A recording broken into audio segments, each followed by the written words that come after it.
நேத்து விஜய் அவர்கள் பேசும்போது என்ன சொல்றாரு அப்படின்னா, ஆ நான் இது எல்லா கட்சியும் ஊழல் பண்ணியிருக்கு. ஆனா நாங்க வந்தா ஊழல் செய்ய மாட்டோம். செய்யவே முடியாது. எங்களுக்கு தேவையில்ல அப்படின்னு சொல்றாரு. ஆனா கொஞ்சம் வரலாறு கடந்த 10 ஆண்டுகளா நம்ம திரும்பி பார்த்தோம் அப்படின்னா, திரு விஜய் அவர்கள் மேலேயே ஐடி தொடர்பான பல்வேறு நடவடிக்கைகள் எடுக்கப்பட்டிருக்கு. முதல்ல 2012 அவர் வந்து ரோல்ஸ் ராய்ஸ் கோஸ்ட் அத வந்து இம்போர்ட் பண்றாரு. இம்போர்ட் பண்ணும்போது அதுக்கு டாக்ஸ் பே பண்ணோம்ல, பண்ணல. அது வந்து ஒரு பெரிய சிக்கலாகி அவர் மேல 1,00,000 ஃபைன் வந்து போடப்பட்டது அப்படின்றத நம்ம நம்ம தெரியும். மறந்துறக்கூடாது.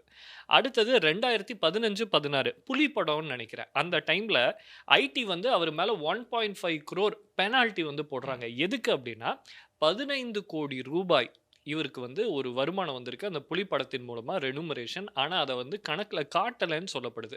அதற்காக தான் இந்த ஃபைன் வந்து போடப்படுது.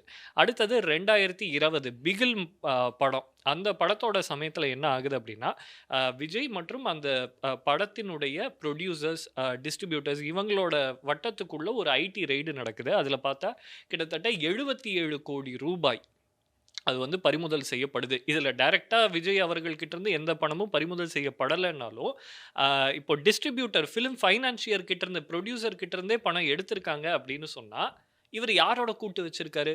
அப்போ ம்.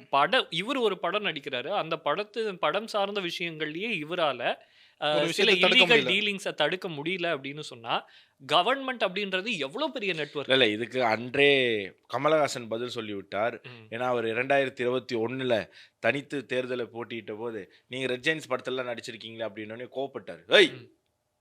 எனக்கு தந்த பணம் சரியான பணமான்னு நான் செக் பண்ணி தான் வாங்குனேன்." அவர் எப்படி செக் பண்ணாருன்னு தெரியல. மோந்து பார்த்தாரா? இல்ல காதுல ஆட்டி பார்த்தாரான்னு தெரியல.